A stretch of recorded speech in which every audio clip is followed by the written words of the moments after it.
see in front of me.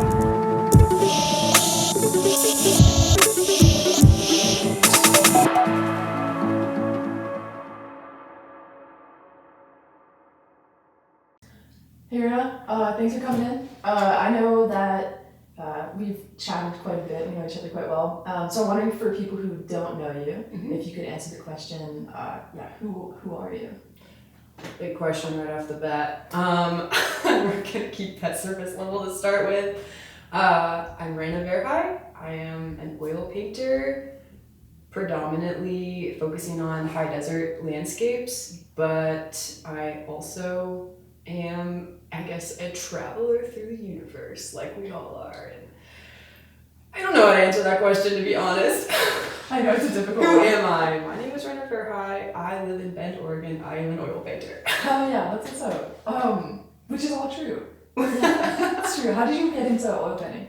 Yeah, kind of by accident. So I moved to Sisters when I was 19, and I was living on this property with this woman who lived up in the mountains, like outside of Sisters, and she was just kind of having me help her on the property while I was going through, I don't really know if I'd call it a life crisis. I'm not really sure what brought it on, but pretty severe depression, and also was struggling with Lyme's disease and just, I guess, having a hard time existing in the world. Couldn't keep a job because I was so sick.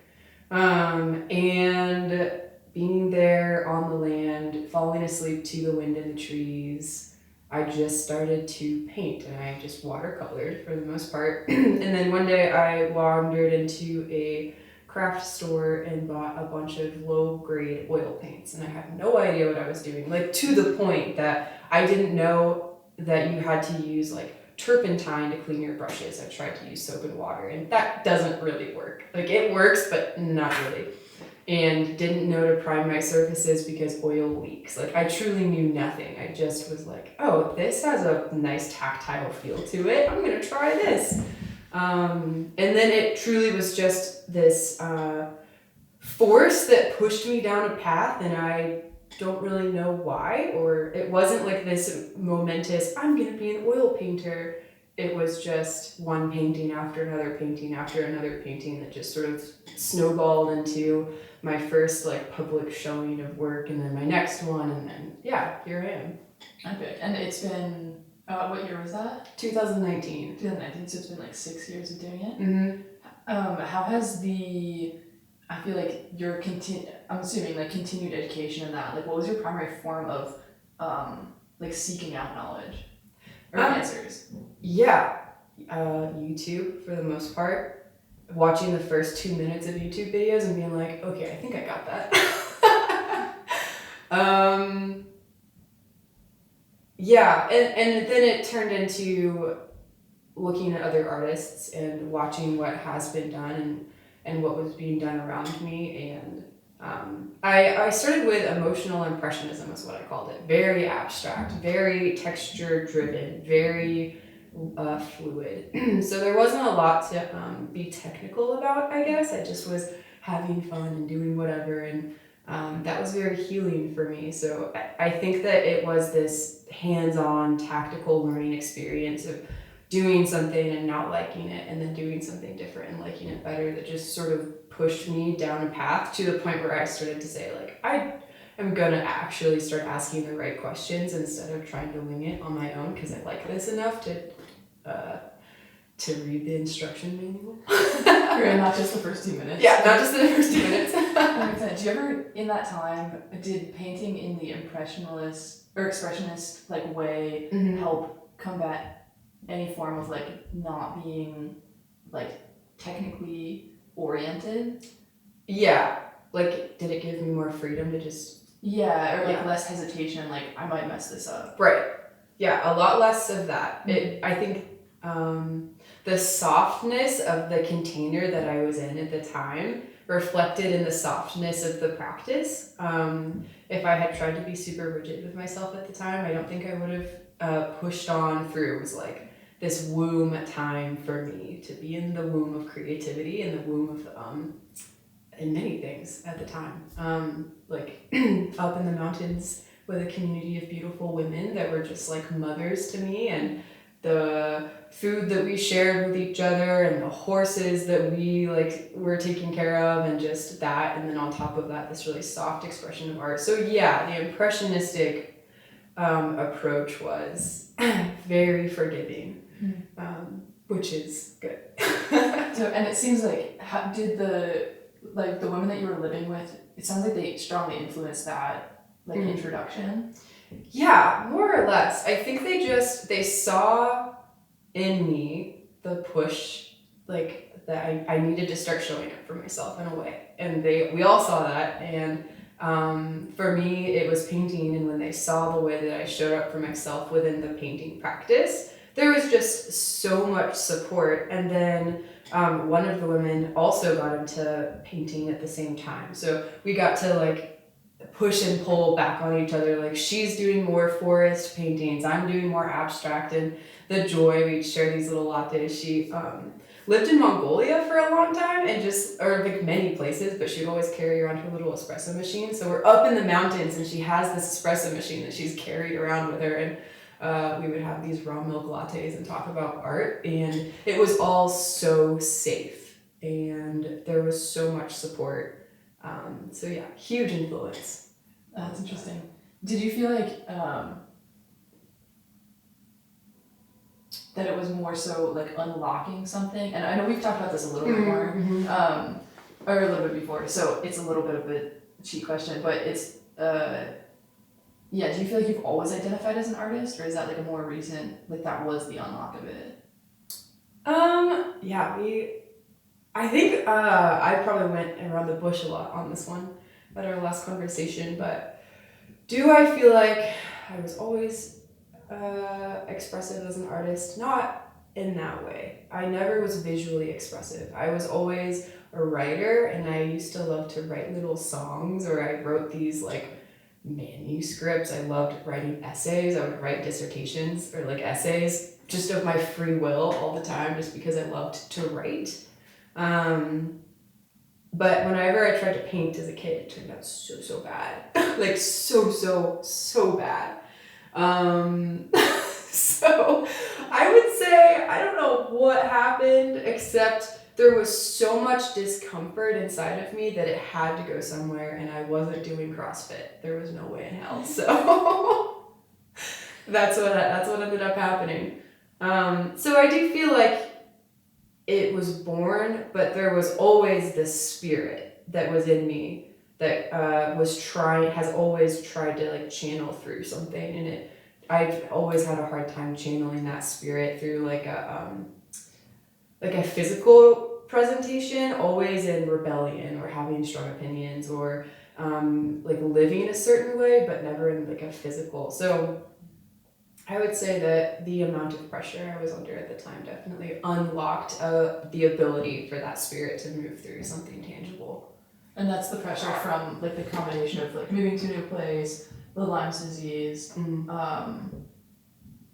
that like culmination of stuff. Yeah, severe depression. And yeah, I kind of lost my support group when I was 18, just with I had a big rift with my family, which I think we've talked about. I just am very close with my family. So just all the things. Yeah, that makes sense. How did like Lyme's disease in particular impact you, or like inspire that form of art in painting, or did it?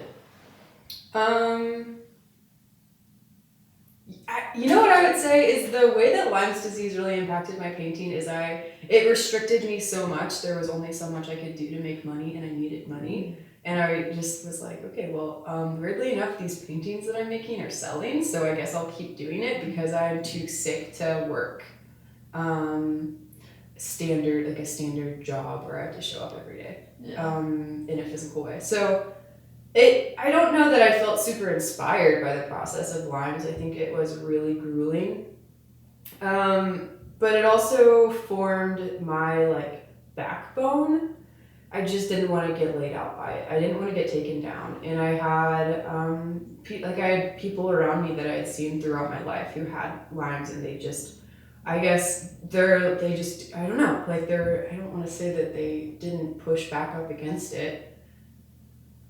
I don't even know if I want to say that, like, I just know that I have seen so many people take their like curse lying down, and I just didn't want that. I didn't want to live that way. And so it was an enemy for me to push up against with all of my might, which caused me to again have to show up for myself in new ways, in really strong ways. That makes sense. I just had a conversation with someone recently about how rock bottom can be a motivating factor, but it isn't always. And it's so interesting in having the conversations that I have, like all over the place, is who chooses to use it as motivation and who doesn't, and which rock bottom became the motivation, if that makes sense. Because it's not that everyone goes through hardships, right? But there's like certain times where it's maybe like painful enough to shift behavior. And I have no idea what like set of circumstances lands that motivation. But it feels like a theme that occurs. I don't know. Yeah. I can't really explain that one. I guess it's interesting, the thing that comes to my mind too, because we met, I actually think we met while I was working at Lone Pine. Yeah. But then we like overlapped at San Simone, great bar. And I guess I wonder, like, through that, with your paintings making money, what was the role that having part-time jobs played in your experience as an artist? Oh, yeah. That's a loaded question for me, as you know. So when I started kicking Lyme's disease, I started working part-time jobs wherever I could do it, and I just, like, slowly, not even slowly, like I worked at a couple grocery stores and was bored, and then I ended up working at this food cart that was anything but boring, like super high intensity all the time, long shifts, super hot, and at the same time I was painting. And I think I've always resented having to show up somewhere and like clock in when I want to like be doing my practice. But as I look back on it, I am really thankful for these jobs, like in specific, like working for this food cart. I worked at Boondog for Danny St. Lawrence, and that was awesome. Like it really, being around all of these super hard working entrepreneurs shaped even more of like my brain, saying this is how hard you have to work to make something happen. And I guess like to really throw his name out there, like Danny showed up every single day from 7 a.m. to 10 p.m. and I watched him work and sweat and fill every single role, and was always there to like move things around, and his wife and his kids were always there. And it just instilled in my brain, like, you have to work so hard for what you want. And I always felt really valued as an employee there. But then like moving on from that, I think I've done some jobs that I have a really hard time like settling in. And then especially as my art has like, I've been at this weird like wrestling point where it's making money, but it's not necessarily enough to be like living and investing back in. But then when I'm working 30 hours a week, I'm not making enough time, or there's not enough time to paint in which that I can grow. So it's this weird like hump. And currently I am full-time art.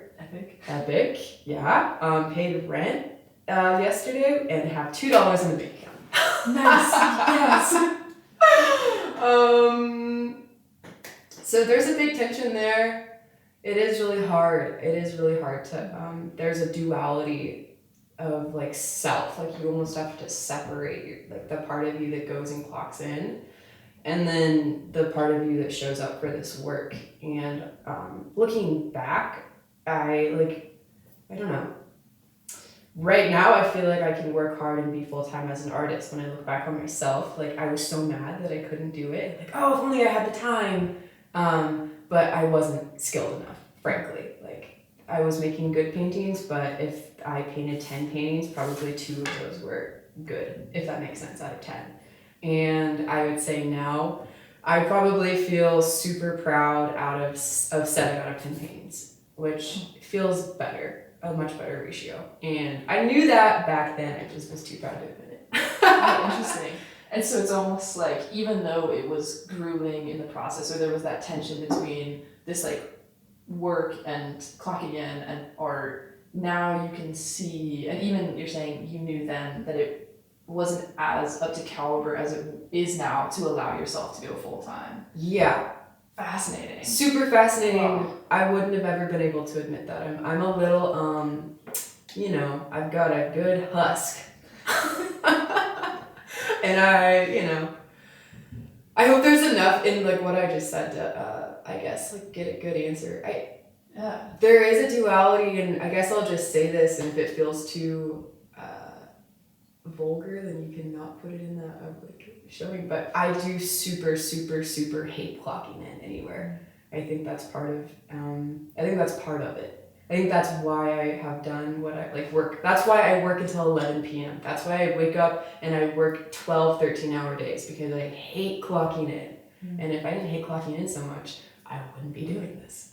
No, it totally makes sense. I relate to that a lot, where it's the weirdest thing. Like nothing is satisfying or something like this. Yeah. And I relate specifically to the calculation, which says if you're working a 30-hour week or 40-hour week job, it limits the time that you have to put towards other things. And specifically like an artistic pursuit that takes up so much time or an energy. So it's really difficult, at least for me when I was like bartending or as a barista, it was really difficult to show up for those jobs and then also have the energy to go out at night and take photos of shows and turn it over quickly and then show up and clock in the next day. And at some point I lost balance between all of it, where everything kind of just decreased in quality. That's how I felt. And so I wondered, do you believe in balance? And how does that play out in that role, especially with like the step into doing art full time? That's a good question. Do I believe in balance? No. Not because I have no wise sage. I'm 25 and I'm dumb, and if I could work 24 hours a day, I would work 24 hours a day, but only on my stuff. Like, you know what I mean? I don't know if there can really be a balance between the thing you're putting all of yourself into and a thing that belongs to someone else that you're putting 50% of yourself into. I think if you're putting 50% of yourself into something, that almost makes it harder to take whatever else seriously, because you really can't take someone else's business as seriously as your own. You can apply values of integrity that you might have for your work into someone else's business, but you're not gonna you're not gonna show up for the business the same way, as you know. I feel like to do something and to do something well, your focus has to be pinpointed onto it. Anyone I know who has made their thing work is almost like unnervingly workaholic. Like, they're just so focused, and everything that means anything to them is intertwined into this like work that they are doing that is their legacy or their there's such focus. And like what you said, I am able to make things that are so much more complex now that I'm just doing art that I couldn't make when I was working a job. Things like I was working more on the surface level when I was clocking in somewhere else, just because I had to. There's not as much to give. That makes sense. Man, it's so interesting because I also don't believe in balance, and there's so much critique for that when I tell people that. Yeah. But it's weird. There's a level of like obsession to a degree that I bring to stuff where, and it's not like I'm necessarily choosing to think about it all the time, but I just like wake up and I'm like, ooh, so true. I wonder how I could film that, or like how could I recreate that scene.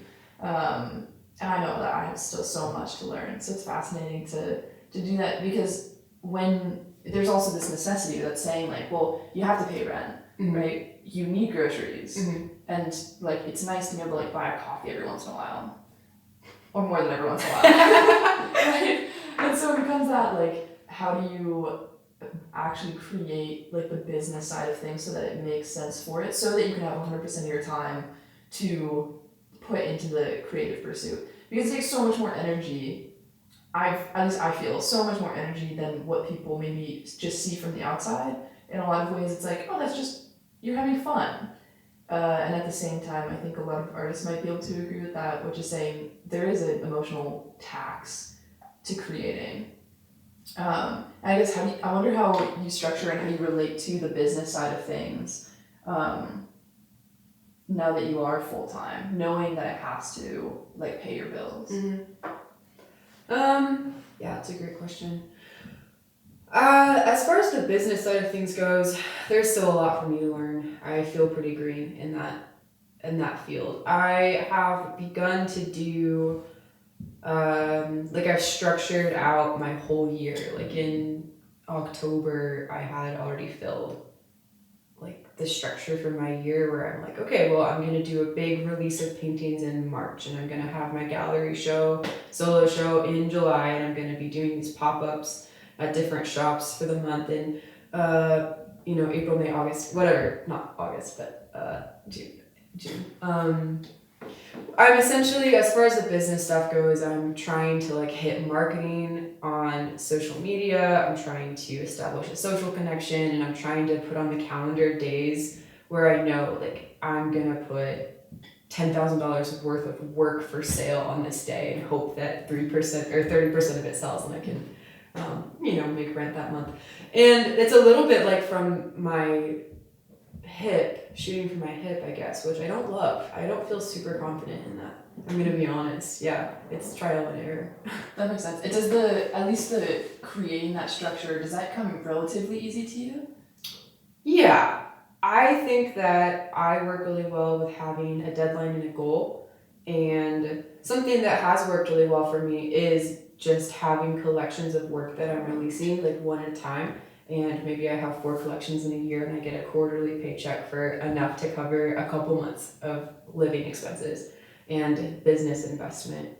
And then also looking at how can I do or like set systems in place where like people are carrying my prints and my cards, or all I'm doing is ordering, packaging, and sending out, and there isn't any creative like dump into that. Working on my branding, packaging, so I can like that, like those sorts of things too are all like the basics that I'm figuring out. Yeah. That makes sense. I'll probably use this metaphor in like every single podcast interview, but I'm a big fan of like the spaghetti against the wall, and you see what sticks. And I think it's interesting because I was listening to a conversation that was talking about like the biggest businesses they're big and successful primarily because they can run experiments at a really like high rate, and so they see failure quickly, and therefore can like have more data points to then shift towards what works and what doesn't work. I have 2 questions, but the first one would be like, how are you structuring like your social media strategy, and how relevant is socials for your business in particular? Yeah. Socials feel pretty important to my business. I feel like most of my sales come through social media. I gotta be honest, like I'm figuring this all out. I think what I've been doing is I try to post 4 times a week, and I try to do a couple reels, a couple standard posts. A lot of my ideas around social media is trying to create the brand of my work and the atmosphere of my work. So not just trying to sell things to people, but add value by telling the story behind the things that I'm doing. And that does work. I do feel like there is something to, as an artist, as a painter, posting pretty pictures and people like them, and it can be as simple as that. And then being like, pretty picture, you can buy this on March 14th. Running ads at certain times for certain things, for like a drop, trying to run ads, doing that sort of situation, doing Pinterest, doing YouTube, trying to like get my tentacles out little by little. Okay, yeah, I love that analogy of the spaghetti against the wall because it really is. I wake up every day and think, what can I be doing? What can I do? Can I make a silly video? Is that going to work? No, lost 10 followers. Never talk again. Perfect. That's so true. It's like, my next question would be like, have you tried something and run into like a significant failure, and has it like shaken you? Yeah. Or how have you moved through it? Yeah. It does shake me, but I'm so stubborn. I'm like, well, if you don't like me talking to the camera about whatever, then I guess to unfollow me, that's fine. Like that sucks, but I think for me with social media, it feels like the definition of chaff in the wind. Like that it doesn't feel like it has any moral value or a long-term in the like course of eternity value to me, but it is in the short term incredibly valuable that I can have enough of a following where when I post a painting, it's not like the same 4 people who have already bought 3 paintings and they're like, who are you talking to? So when I post a video of me talking and being sort of goofy, because that's like kind of, I guess, who I am, and then I lose 10 followers, it does kick me. But then I also know that those people were probably never going to buy from me in the first place. And really who I'm marketing towards are people who are looking every day to add intentionality to their life. Like so much of my work is about capturing these altars that are all through nature, and like you're out in the rocks and they're an altar for the divine. You're out in the trees and you feel the sacredness like pulsing through the earth. I'm trying to capture that and find people who want that in their home to hold space for them and their life. So the more I can try to push that message and push that content, even if it does come through with me being like, today I went out in the desert and I saw a UFO and it really, and then I felt the presence of darkness pass by my window and I shuddered. And then I woke up and painted about it. Like, like, I don't know. And what you're saying, right, is that, but there is so much truth that which is saying the more you market to the folks that you want and what the work is actually for, because art has a meaning behind it. Like the less like noise you have to cut through. So it's so real. Like the 10 people who unfollowed you probably wouldn't pay what you're asking for a piece of work because they don't share maybe the same value system or something like that. Yeah.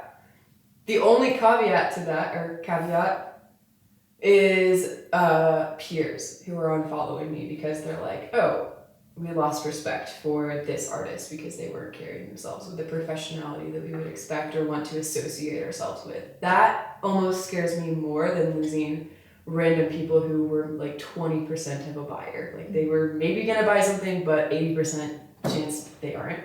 Like losing the respect of my peers feels really scary to me, like on a personal level. And like protecting the professionality of my career is important to me. But something that's more important to me is with everything that I do, showing up in a true and honest way. And I've got a wild spirit and I've got a lot of bullshit to say.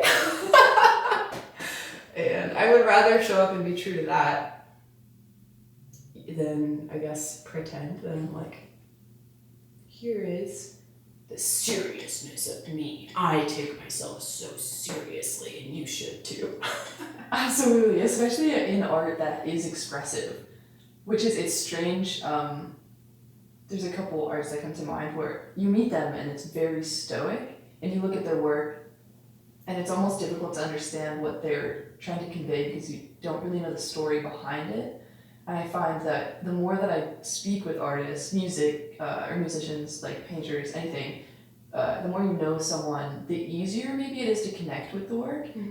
Even though there are certain people that can walk into like a show and just be hit with something so incredibly strong, right? That they're like overcome with emotion.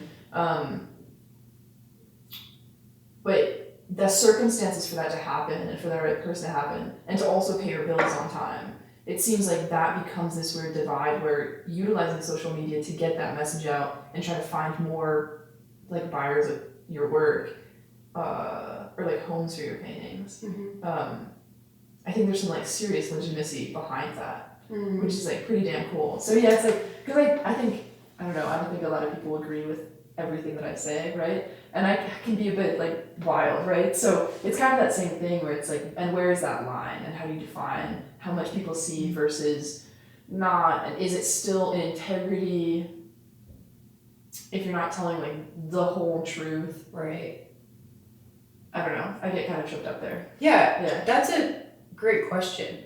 Like the question of integrity and the percentage of the truth, because I was talking to my studio mate about this yesterday, because we talk about social media, being artists together, and this question of not everybody deserves to know the innermost parts of you, and there is something so sacred about being a human that is cherished by their close friends, because their close friends get access to the really unhinged, goofy, wild part that says hyperbole things, and they know that it's hyperbole because they know you.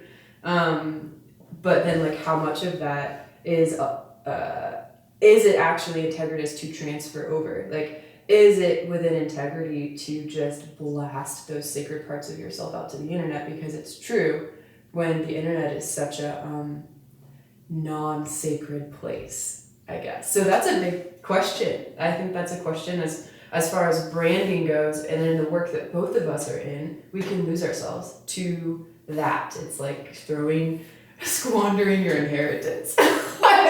is something I've been saying. I walk in somewhere and I'll be like, I've squandered my inheritance today. Cast my stones before the swine of the internet. It's so real.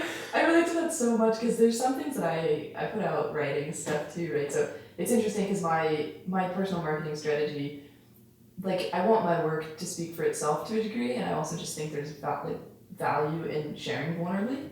And then there was one thing that I posted, a poem, and I had someone come up to me like, wow, that's so like brave of you to post that kind of stuff that you wouldn't normally share with others. It's like, it's a really interesting thing. Like, I guess to a large degree, social media isn't like a sacred space. And so I wonder if, I've been like toying with this concept of like slow media and stuff that actually does hold value. And I guess there's the question that extends from it, which is saying, can the internet be developed into, or at least your platform, like be developed into a more valuable media rather than kind of following the trends? Does that make sense? Definitely. Yeah. I think that's the question to be asking. I love that you brought that up, because that's, I mean, I've seen you do that, especially in the last couple weeks with your writing and how you're sharing that in a very, like, you have to sit down at the table to listen way, which I do think builds sacredness. So yeah, I do think it's possible to build this sacredness. I think I try to do that. As much as I do love to be silly, I'm very serious as a person, which I think is a little bit offsetting. Like, when people get to know me, I'm like, ha ha ha ha. By the way, I would kill a man and I wouldn't think twice.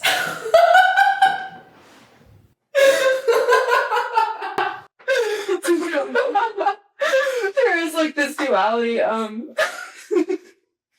just to show that, but yeah, like, I think the way that we show up on the internet you can create a threshold, and I think that's what it is. Like, if you're in the ocean and it's all just like free for all, but then you create a threshold of space by like building up rocks around you, and it's like, well, you have to enter to partake. And I think that does create the sacredness. And then it's like, yeah, how much of you do you share depends on how much of a threshold you've made. And also, maybe your low level, like your shallow, is someone's deep. Which I get that thing, like that, I get that statement too, of like, I can't believe you shared that, that's so brave. And like, oh, that was this for me. And maybe it was this. But in reality, I'm like this. The things that I'm wrestling with right now are like here, and then I shared like this much. No, I relate to that so much, and I think we did talk about this before, which was how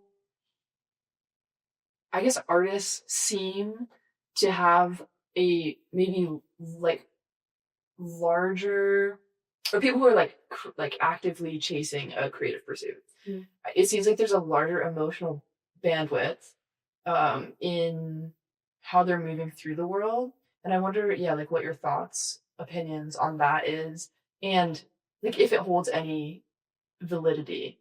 Because it's not to say, I think everyone has the emotional capacity, but it's the question of why is someone's this, someone else's that. Yeah. The mystery of life.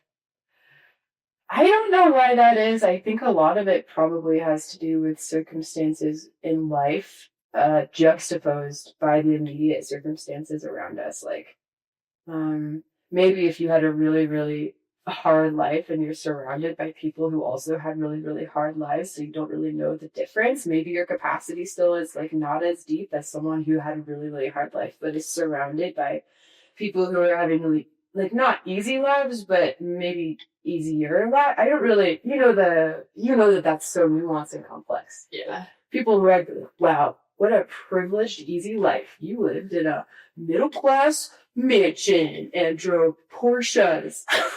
You can't be having a hard time when maybe, like, I don't know, their dad is an alcoholic and beats them. Who knows? Like, I don't know. But it does seem like there is an experiential deepening that happens that pulls the sand out from underneath your feet. And we talked about the genetic thing. Is it genetics? Is it that some people are related to Gaul warriors and other people are related to Roman gallivanters? The deep question of life. It's really true. And it's funny, even asking that question, I was like, well, it's a question that kind of has no answer. It's almost there might be some physiological or sociological answer to that, but it is really difficult, and it's fascinating to a degree, I think. You almost become blind to it, maybe, because I feel like in so much, and a lot of people that I know, you kind of gravitate towards people that maybe have a similar capacity. Mm. And I haven't really made sense of that yet, but in that way, you kind of end up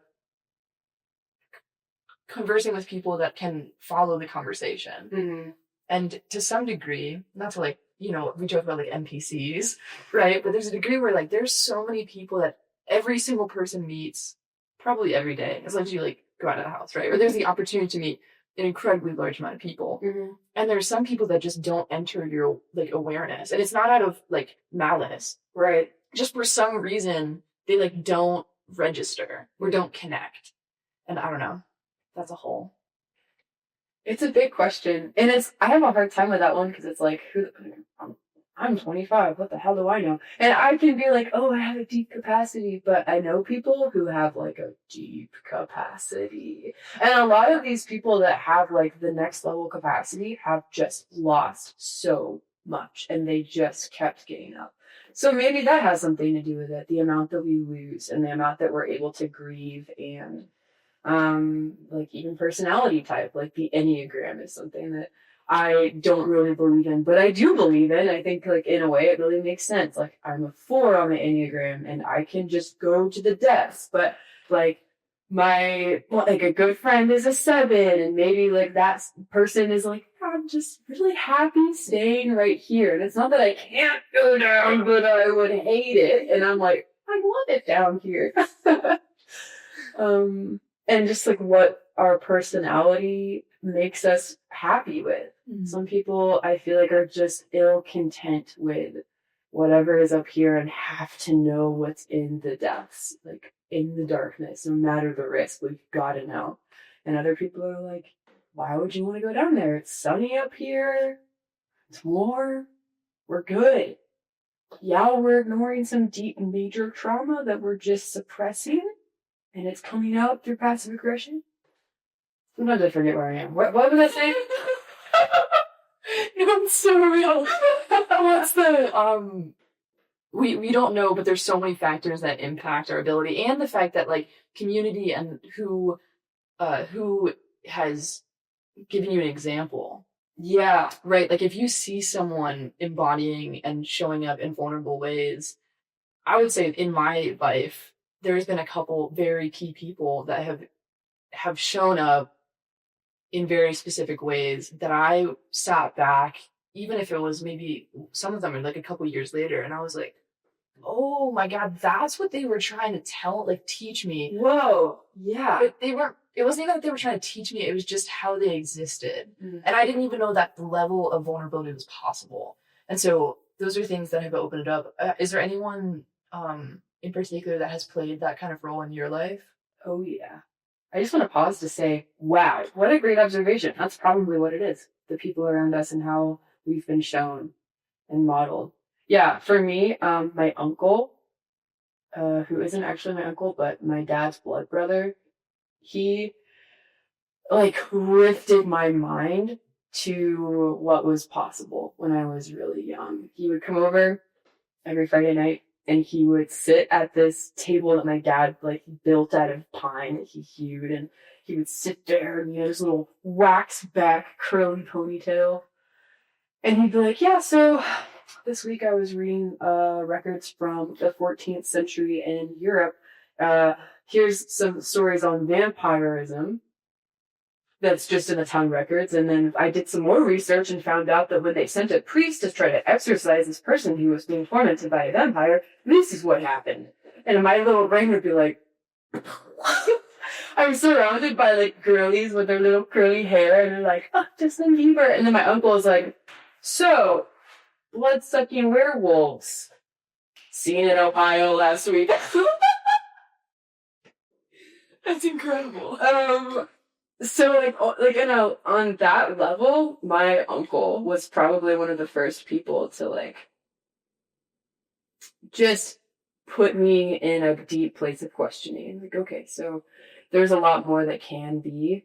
And I just started digging, and my dad and my mom are both really deep, emotionally driven people, spiritually driven people.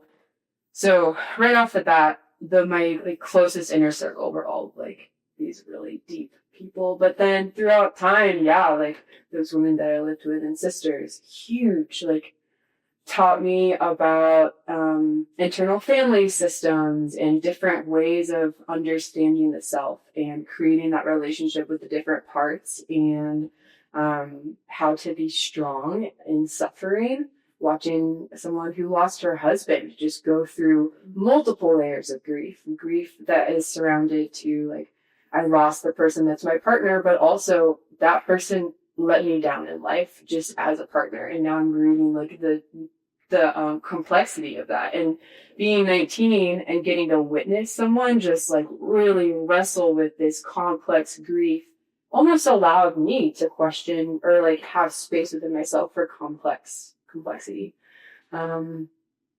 So yeah, I love that. That's fascinating. That was a long answer. Please know that you can totally just cut and paste whatever I say. Yeah, of course. And cut it out. I think all of it's so valuable because I don't know, I really value the flow of the conversation because it hits so many pieces for me where, you don't know, maybe it is that we have Roman ancestors, right? Or Viking ancestors or whatever it is. I want you to know that I have to believe that I have gallblood in me, okay? That's not even maybe. I have to believe that to continue living. Absolutely. No DNA test necessary, right? And, right, it's the classic, I guess more classic, nature nurture question of which one actually impacts it and which impacts it more.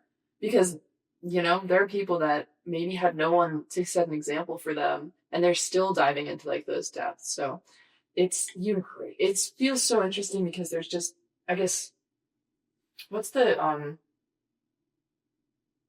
forget the term for it, but it's basically that there's so many possibilities and there's no real way of knowing. And I guess maybe it's more so on an individual basis. And maybe it's just what you believe made a difference for you or something like this. Sure.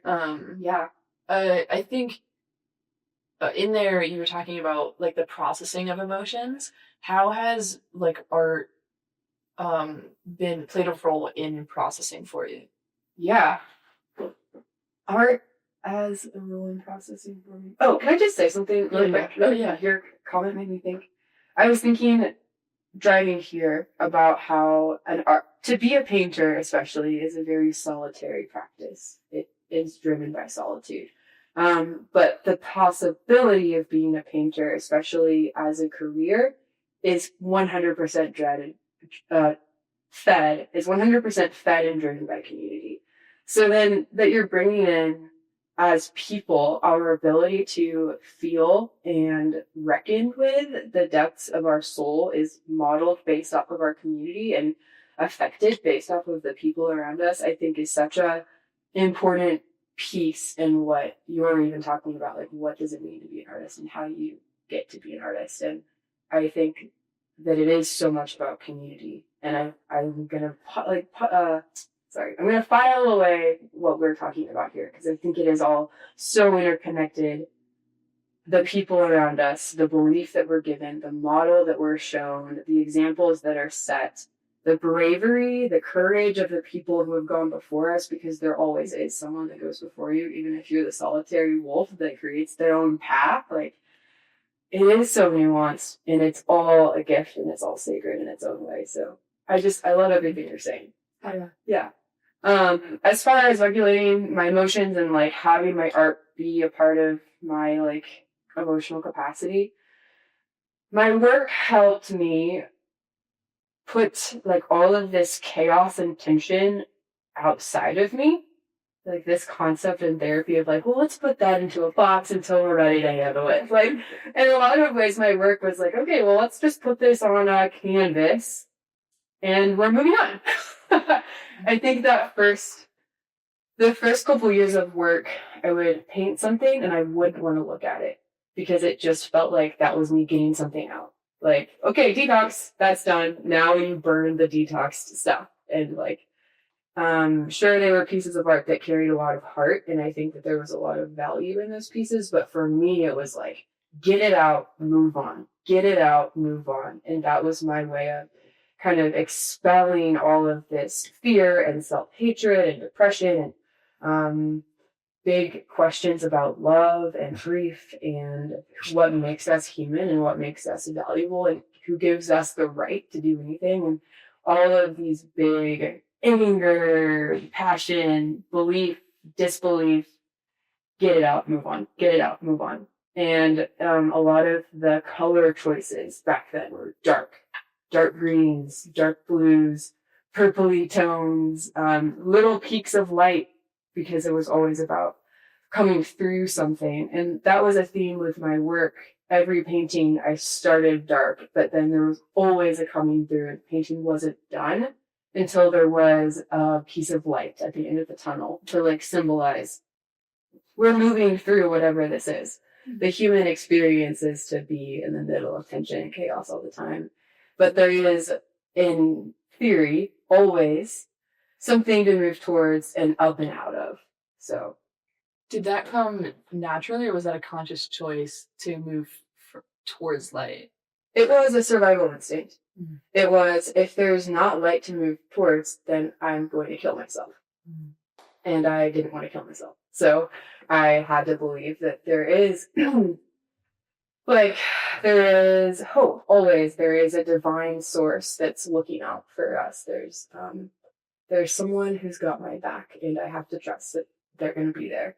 And when I leap, they'll catch me. And when I fall, they'll be there. And when I'm in the darkness, there is a light to move towards. And that light, for me, was probably feeling at home in my body and feeling at home in myself and feeling like I could take care of myself, I guess, when I couldn't at the time. Then I think it makes sense. And has it, because you said that's where it started, mm-hmm. Has your expression on, you're on boards, panels? Mm-hmm. Has it changed, or have you noticed a change? And how has, I guess, your life circumstance impacted the art, and also the art impacted the life circumstance? Mm-hmm. Yeah, big. It has changed. It's changed a lot. I'm not sure. I think it changed first. I did a show for the Barnum Sisters, and I painted 5 pieces for this community art project. And I felt something change, like I was painting more to make something beautiful than to expel. And I look back on those paintings and I'm still proud of them to this day, which for me is a sign like, oh, okay. So we got out of the detox and we moved into the genuine expression. And then I made this really unexpected jump. I don't think anyone expected me to suddenly go from these dark, moody blue and green abstract pieces to I am going to be a Southwestern landscape agent. Least of all me, I would have never guessed. But that was a big shift from I'm no longer painting to rationalize or detox something. I'm painting because I am so in love that I have to create almost my offering. And right now with my art practice, it feels like I am so infatuatedly in love with someone and I just keep painting their face. And that's how I feel about the desert. Like I'm so just infatuatedly in love with the rocks and the ancientness and the way that they carry the spirit of the divine and the way that their eternal nature, it's like earth that's been compacted and released and compacted and brought together and beaten by the sand and by the passage of time, and it holds all of these stories of humanity that we in ourselves have forgotten, but the rocks remember, and we can find so much of ourselves as humanity within those places of wildness and dry desert.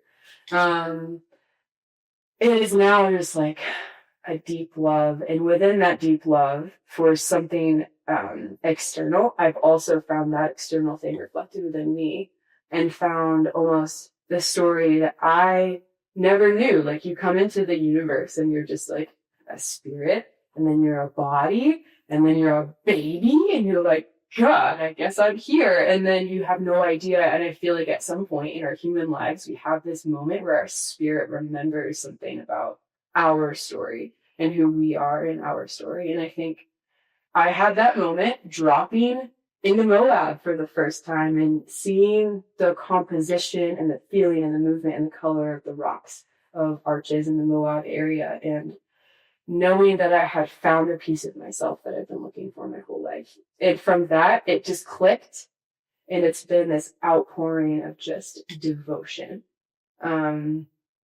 So now I paint for totally different reasons. And I would hope that that comes through. I actually don't know if I've ever seen any of the older work of yours. Really? Yeah, truly. Yeah. I deleted it from it. So that makes sense. Yeah.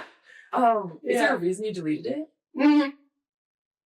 Mostly because I just wanted to maintain a professionality and not confuse people. I feel still proud of a lot of the work that is in people's homes and the commissions that I've done. I think about them all the time and feel really happy with them. That's an era of my life that was a womb. And the people who bought those pieces needed that energy. They bought them to be a womb to hold them in their spaces. And I just felt that I wanted to kind of close that chapter in love, not out of please get away from me, but that was really awesome, and that lived, and it will continue to live in this space and in that container. And now I really just want to hold space for the big open skies, metaphorically and physically. Yeah. I'm wondering, how do you, because I know, and there's a story related to this with a tree, but how do you choose what you paint? Because most of it is based off of true landscapes that you've seen, right? Yeah. At this point in my painting career, I spend about 3 months out of the year living out of my car in the land, wherever that might be.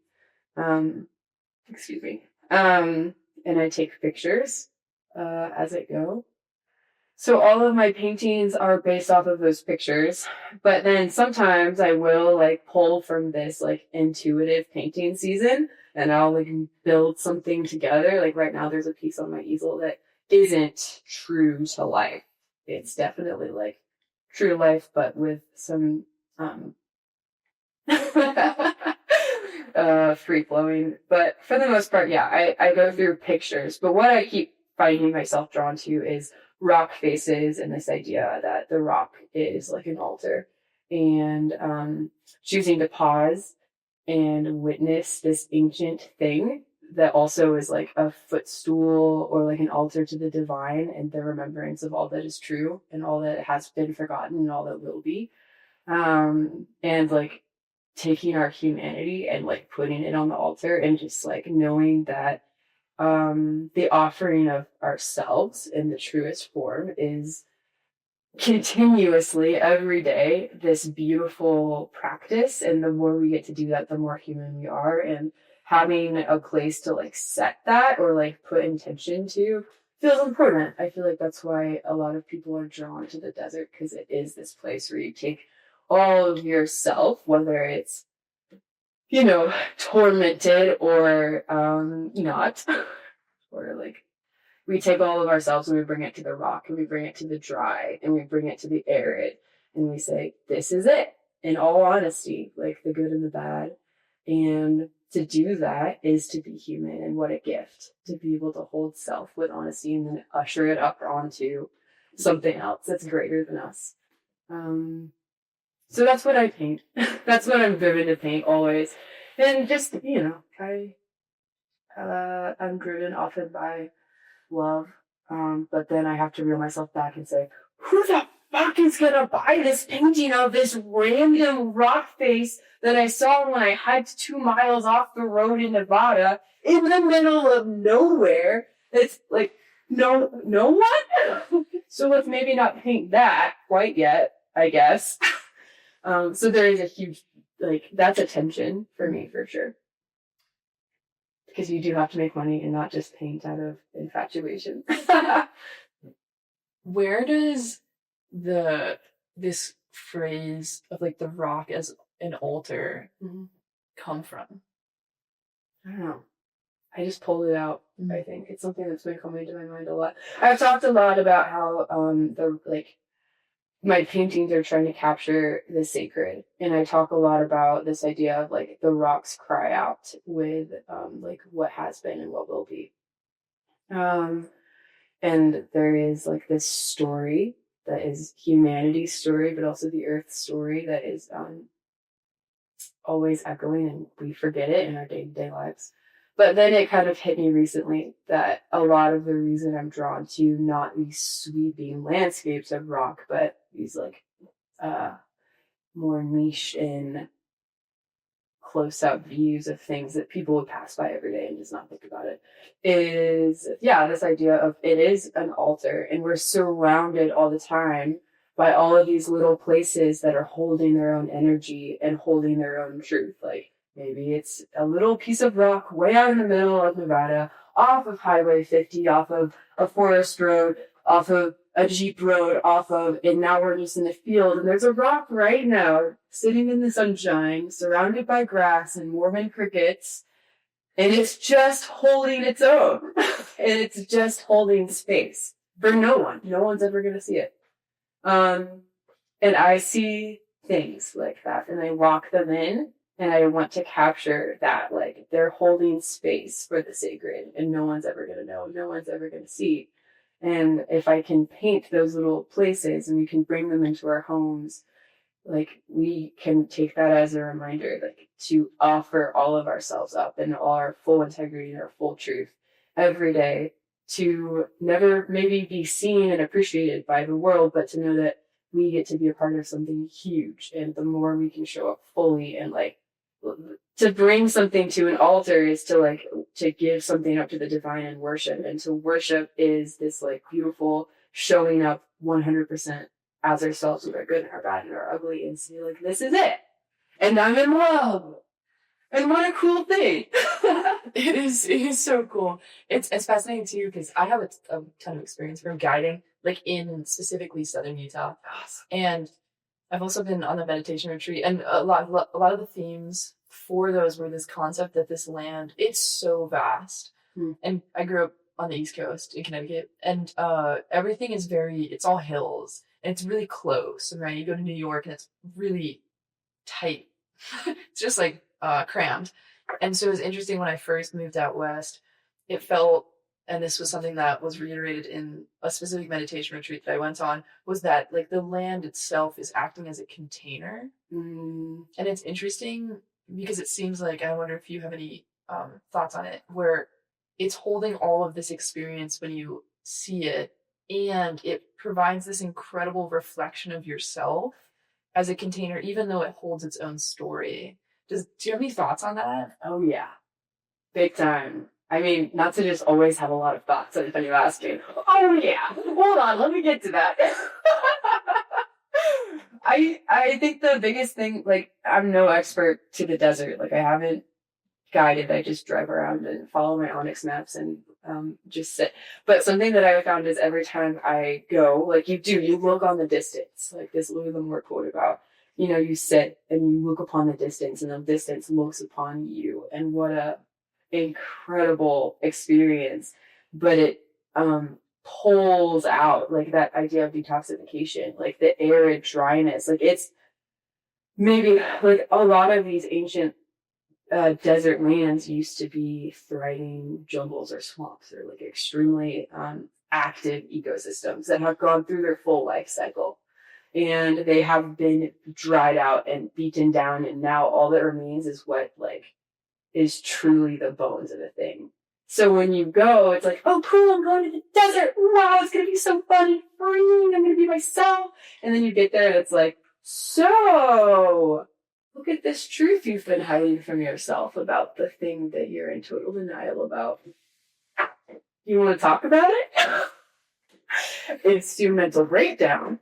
But I feel like every time I go, I'm like, I show up and I'm like, this is going to be so fun and freeing. And then in the desolation and in the aridness and in the bigness that's holding this beautiful story of total truth with no lie, it asks you to show up in total truth with no lie, which means all of the things that we do to protect ourselves that are totally lies get called out and pushed away in the desert. It's like, I have no use for that. What's underneath? And you're kind of like this malnourished skeleton being like, it's just this, I guess. Yeah, it's an incredibly unnerving. It's extremely unnerving. Like, there's no other reason. Like, every bit of lore that comes from this area is extreme. Like in the Cherokee lore of like the more eastern side, there's like scary shit in the Appalachians. We're not saying that. We're not saying there's not scary shit. But the farther you get over here, the more it's like, yeah, so over here, like maybe a Wendigo will pull you off into the woods and eat you. There are ghosts. But if you come over here, the vastness of time and space will open up and consume you. So anyway, good luck. Yeah, so it's intense. You can cut and paste whatever I just said. Oh no, it's good. Yeah, I feel like I answer things and it's like, wait, what? Did you forget the question? I don't think you forgot. To me, I'm not weird like that, because to me it makes sense. Right? Okay, cool. I'm like, no, I track everything they're saying. Also, I share, I think because I share a lot of experience in the desert. Yeah. And I hardly ever speak about this, and maybe I'll find some writings on it sometime. I mean, like, months and months and months and months. Yeah, I want to hear in desert landscapes. And yeah, there are some memories that are so powerful. And it's literally just like me in a like bowl of red rock in the middle of nowhere. And like the people that I were with were already asleep. And I sat just staring at this incredibly vast starscape. And you couldn't really see the rocks anymore, right? It was just these like dark, looming mounds in the distance as it went on. And I was kind of like in the bottom of this bowl. Mm-hmm. And I don't know, I think some of it still feels maybe too profound to really understand, but there is the feeling of just immense vastness and maybe the humility that comes with that, which is saying like, this is so grand that I am, this tiny maybe piece of a grain of sand in this whole map. And that does something psychologically that I hadn't experienced prior to that.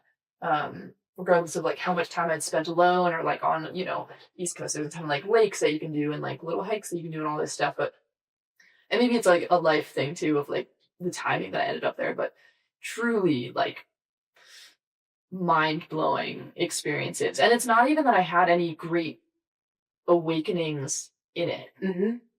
It's more so just like the feeling space of sitting within something so huge and so desolate. I don't know. I think I would love to go back and find some writings on that because that's a whole side of my experience that I haven't really reflected on too much. But, man, Thank you for sharing that. yeah, I don't know. It is incredible. It is incredible. And I think I relate to when I see your work because I have those personal experiences. I'm like, oh, you're seeing something that I've also seen. It may be in a slightly different way, but it is so meaningful. And maybe in that, almost feeling a little less alone of like someone else has experienced that level of depth in those landscapes, even in solitude. And I think that's a piece for me where it's interesting. You mentioned going down for like 3 months. Is there a reason that feels like a good time frame for you, or is that like just a happenstance? It's happenstance. So I actually split it up. I go like 1 month at a time. I go in March, and then I go in May, and then I go in September. And those months like move around a little bit depending on life. But yeah, I feel like I can, at this point in my life, just living out of my car, emotionally, I can only handle 1 month of being stripped.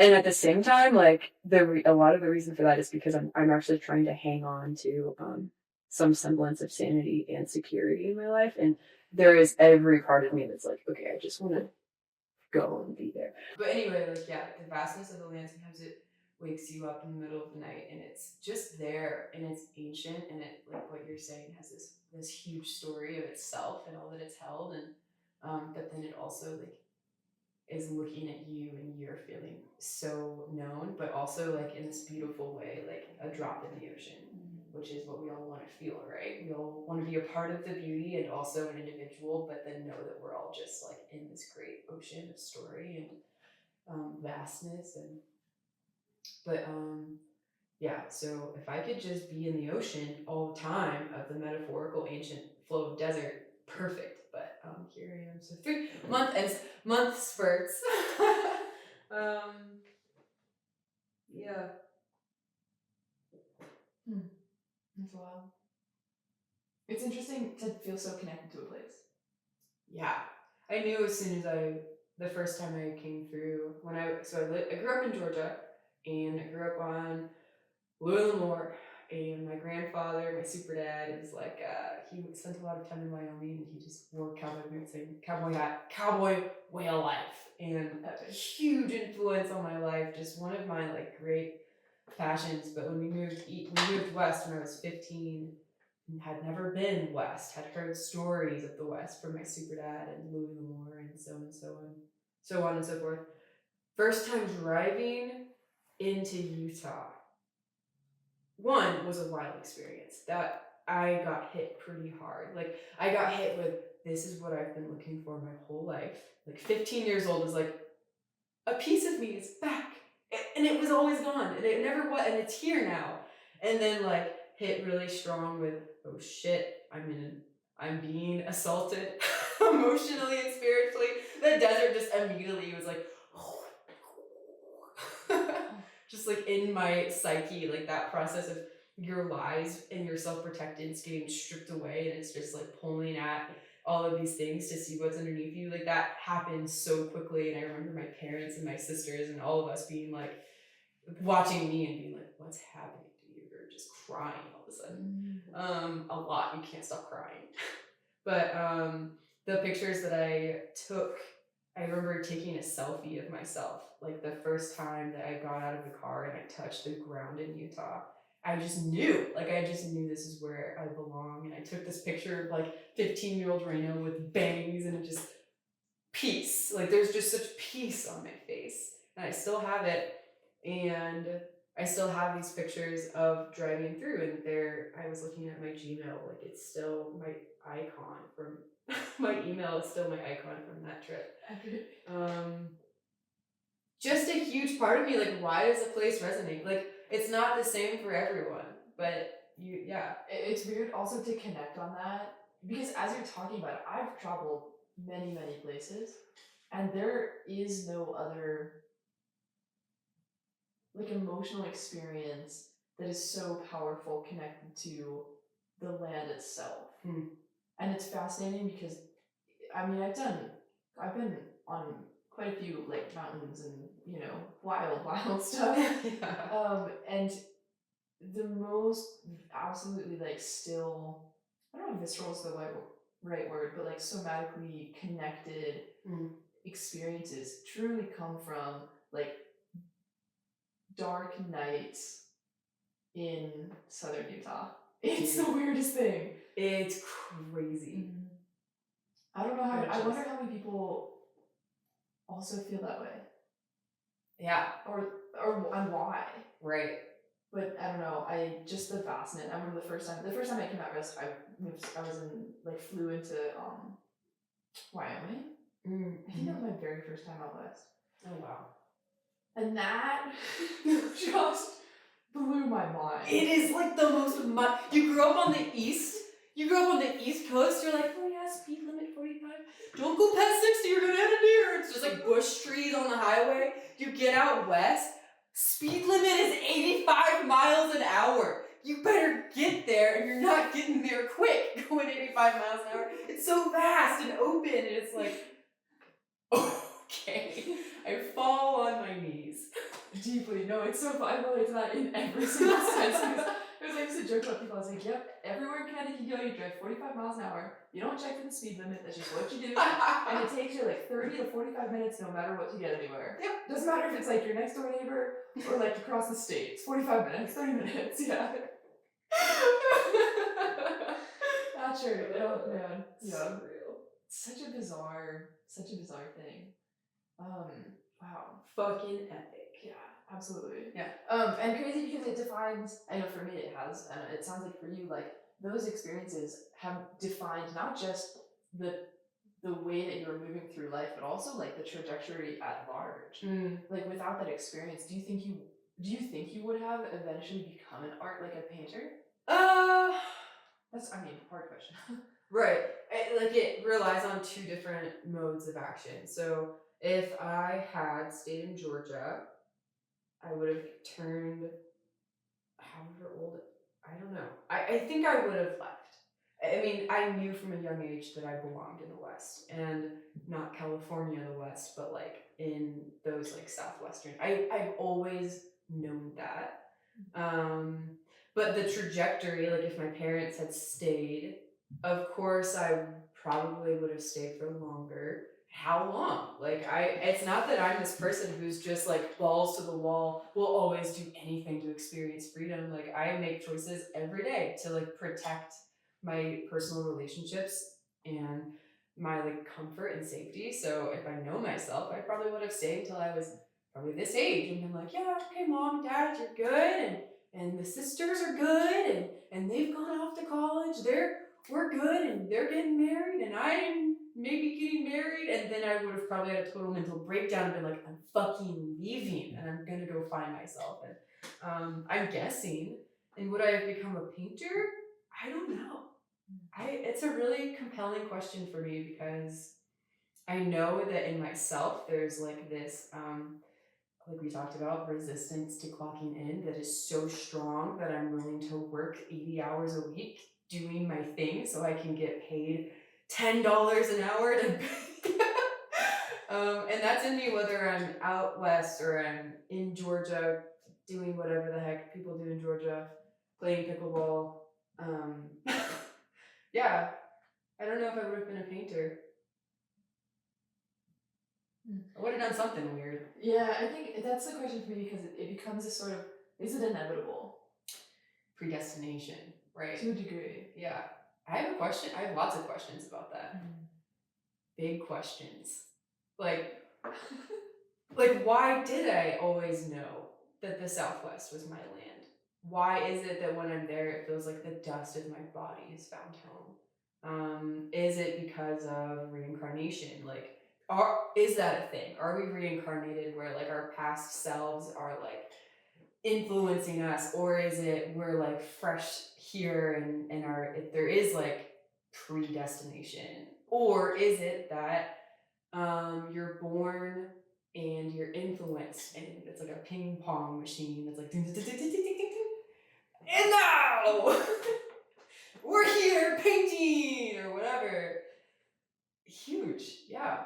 I mean, to the point where like I'm asking that question a lot recently, and I'm entertaining things that I would never have entertained before. Where I'm like, that's just not possible. And now I'm like, but is it?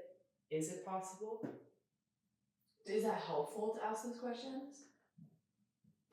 Depends on who you ask. My mom is having a heart attack every day when I'm like, so reincarnation, that could be real. Ah! No, no. The universe? But for me, yeah, it's helpful. So I only asked that because there was a point where I like felt like I was asking why too much rather than taking action. And there's Sure, yeah. this like really big imbalance for me that I only noticed when I still ask it a lot. But if I asked it a little bit less and took a little more action, then maybe that was helpful for me in actually like doing something in life. Yeah. I think for me, I have a cheat code on that because I can ask why, and my asking why is making a painting about it, which is then my action. So I'm cheating a little bit. Like for instance, the painting that I have on the easel right now is for me almost me wrestling through this exact thing. Like, yeah, like I'm painting this really out east. I don't even know what it's called. I can't find it on a map. I don't know. It has to have a name, but it's this giant landmass, and you can see it like off of Greenwood. You can see it if you're at the right elevation. It's just out east, and it's right around when you hit the Badlands, and it's just like big, and it feels like a rising moon that's just like cresting. And it holds so much energy. And the painting I'm working on is to take that.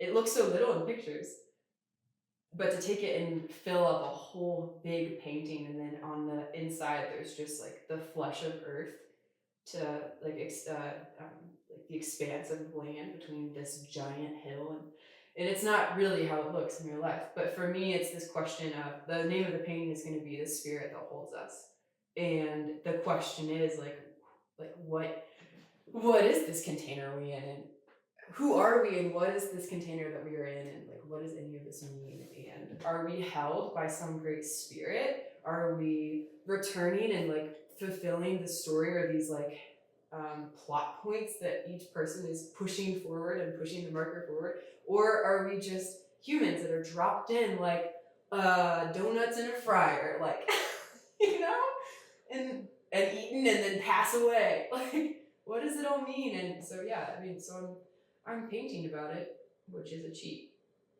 Right, but also a very effective way to move through really large questions. Yeah. Questions that I sometimes feel guilty about asking. Like, I think growing up as a Christian, now asking these questions that are very much like a challenge to the faith, or like the rules of the faith. I still abide by a lot of the like teachings, but there are like questions where I'm like, well, I mean, you can say that that's not, like, we're not allowed to ask those questions, but if we're not allowed to ask them, then what exactly are we doing here? And it is like a huge challenge to my like parents, for instance, or my sisters, where I'm like, well, what about reincarnation? It seems like there's some pretty viable evidence that that might be happening to me, or like, yeah. So in a way, like my paintings still are a refuge for me to be like, well, between you and me, don't let it go out of this room. Well, coming back full circle there, it seems like, because I find it fascinating. I've been kind of tripping out on this concept of like not all processing has to happen verbally, which I think is really weighed heavily in Western society. And it's been really interesting of like, well, maybe the safe way to move through things is in this nonverbal way, where it's saying like, without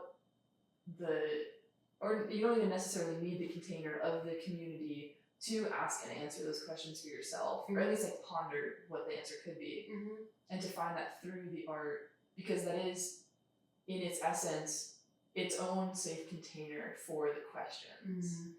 And yeah, do you have any thoughts on maybe like verbal processing versus the like private art space? Yeah, I do. I mean, I think a big, like the first thing that comes to mind is emotional regulation.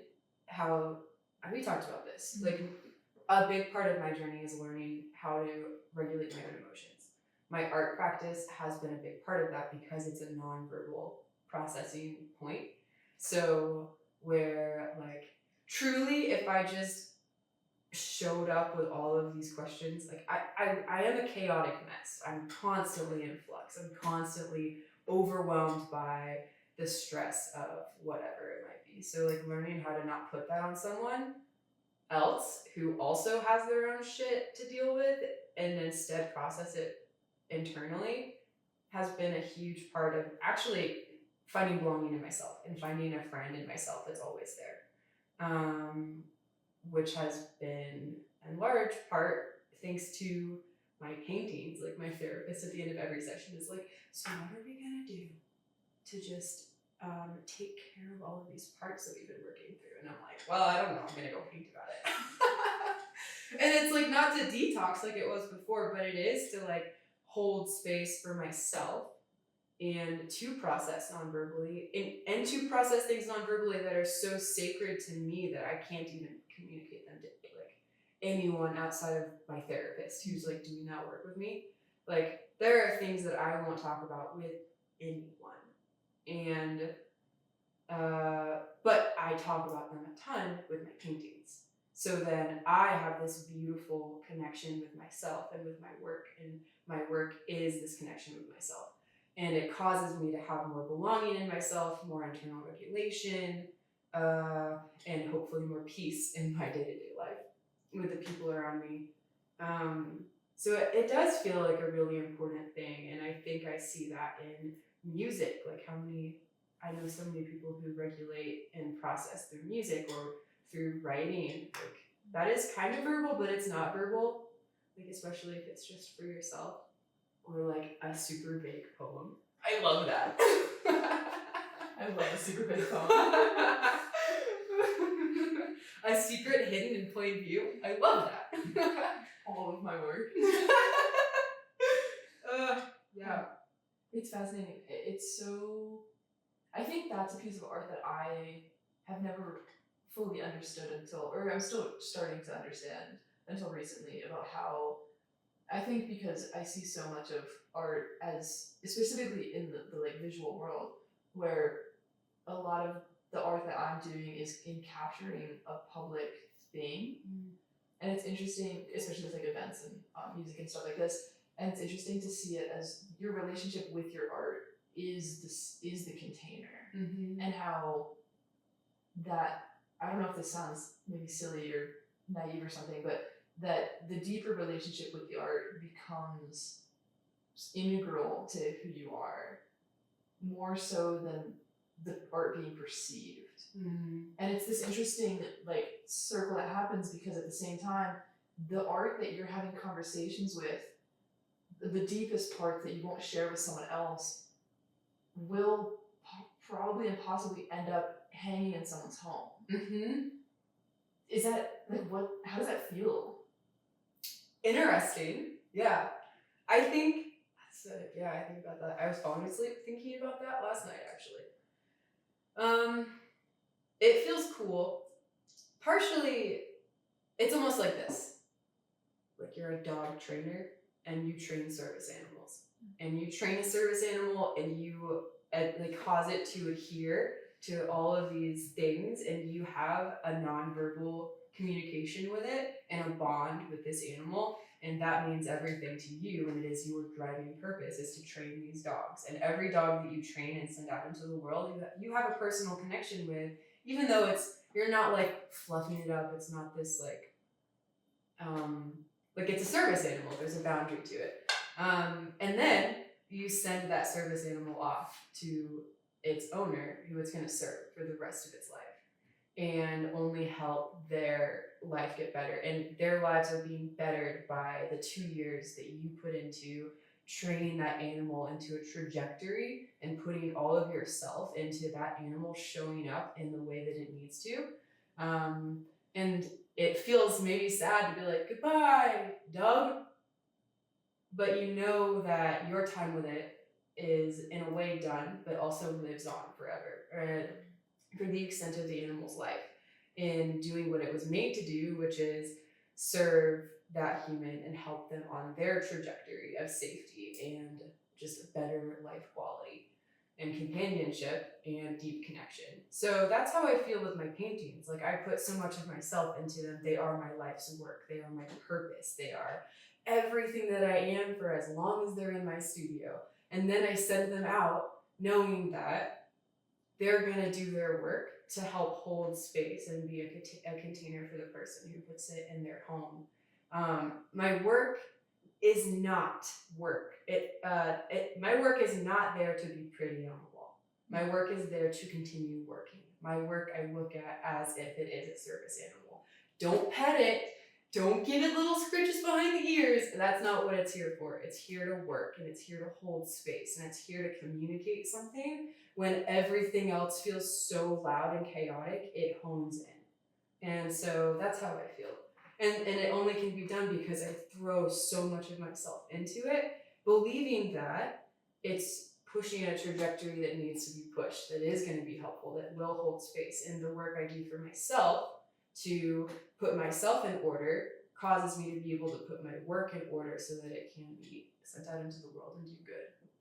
Fascinating. I guess way earlier, maybe in the first 10 or 20 minutes of our conversation, you brought up the word legacy. Is that specifically tied to that, like the impact that you hope to have on the world? Yeah. I was thinking about Van Gogh, one of the most famous painters of all time.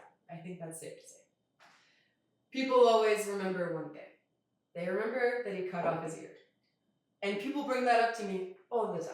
Oh, your legacy work will just be made. You'll be famous and important once you cut off your ear. Ha ha ha. Here's the thing. The reason why Van Gogh is remembered and the reason why his ear cutting is remembered is because Van Gogh belonged so fully to himself in every way, in every capacity. There was no veil between him and the scalding truth of the universe. And he showed up every single day to do his work because he knew there was an importance to it, and it was never diluted by the things of this world that are supposed to be. He just kept doing. He belonged so fully to himself that it was a natural occurrence in his mind to be like, I'm so in love. The only thing I can do is offer a piece of my literal self, and he cut off his ear. Insane, but insanity because he just was so fully driven by the need to show up fully. And that is his legacy. His work is his legacy, but what really is his legacy is his incredible capacity to hold spirit and truth and to hold total belonging to self and to hold this unabashed, uncontained drive to be unfiltered. To the point where he's like dying with a bullet wound in his gut, which I do not believe was suicide. I believe that he was shot. But he's dying with a bullet wound in his gut. The best way to die as an artist. I hate to say it, but isn't that everyone's dream? You're dying and it's the sun's coming up and you're holding the clasped brother hand, the person you love the most in life and who loves you and knows you the most in life, and you just say, as your dying words, this is the beauty. And then dance. Like, are you kidding me? So that's legacy right there. And if I can attribute with my life anything to that capacity, not to emulate Van Gogh, but to take from his cue, a true artist is someone who just throws themselves unabashedly at this driving fire. So if that's my legacy and I die, my plays that if I die, I hope that the days that led up to my death were lived with full unabashed truth and integrity, and like, what is the word? Like unfiltered feels too sterile of a word, but passion. Absolutely. And well, I think especially, I don't know if, I think this comes to my mind, but it takes so much courage to step into that, especially to step into it fully. Because there is this fear of not fitting in or not being welcomed or not finding like your people or XYZ. And I don't know, I think there's so much strength to like not just look internally and say, this is everything about who I am and my life or lifestyle or what makes me feel good may not make sense to everyone. But the point is that it makes sense to me, and that's like the best example that you can give to someone else, which is saying like you too can have the courage to just be yourself. And I mean, I think about the most influential people in my life, and it doesn't matter, what they were doing. It's just that they were doing it honestly. That's it. Yeah. That's it. You said it. Man. You said it. That's me good. Yeah. Struck by lightning. Once again, we return to the lightning. Oh, it's wild. Yeah. I think there's something there. Are there any questions that I haven't asked that you'd want to answer? Yeah. What was the question where you were like, let's look up. Hold on. Can I look it up? Oh yeah. You asked a question and I actually really wanted to answer this. Cool. What is a niche topic you could talk about for hours? What is a niche topic I could talk about for hours? The Nephilim.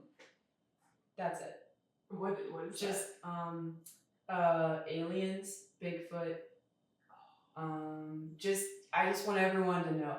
I'm not just an artist. I'm a fanatic. That's it. Follow me on Instagram for more. That's incredible. It's such a significant piece too. I feel like this would be the branch of like another 2-hour long conversation. Yeah, we should do that. But we definitely should. I know that's the exciting thing. I hope to bring people back as it builds. Yeah. I guess, is there anything that you want to kind of give us a shout out, maybe some shameless self-promotion about shows you have coming up, or any projects that you have in the works? Sure. Yeah. 2 things. First is I'm doing a project called the Affordable Art Project, and it's essentially just my attempt at getting space to have that like punishmentless creativity. Because the thing with being a painter for profit is oftentimes you're painting things and they have to be within a certain context. Like, oh, this collection's about X, Y, and Z, so everything I paint has to fit into that collection. So to become a better painter, I want to paint some weird shit, but then it doesn't fit anywhere, so it's going into the blanket of the Affordable Art Project, which is also an attempt to get art into my friends' homes and like people who are like me and don't have $2,000 to buy art and maybe don't love prints. So it's kind of that. So that's coming out in March. I don't have a date set yet, but it will be on my Instagram. And then also in March, on March 21st, I'm having an open studio gallery event. And there's more information on that, but I'm gonna release my collection of more desert paintings. I have 2 big paintings. They're big paintings and they're a big deal. Yeah. Epic. So I'd love it if anyone wanted to come out. We're gonna have sorry, hold on, let me start that over. An Amaro Spritz. Why is that so hard to say? Live music, a burn barrel, and also sourdough. Lots of I'm gonna bake like 4 sourdough loaves. So if you would like to nibble on some sourdough or olive oil cake, you don't have to buy art to have that. That sounds good. Anyway, I think I'll put it on my calendar. And then I'll link all of your socials and stuff in the description. Cool. So that people can find you and see your work. So I'm excited to see everything that you release. And I think just super grateful for you to take time out of your day to come back for another conversation. Yeah.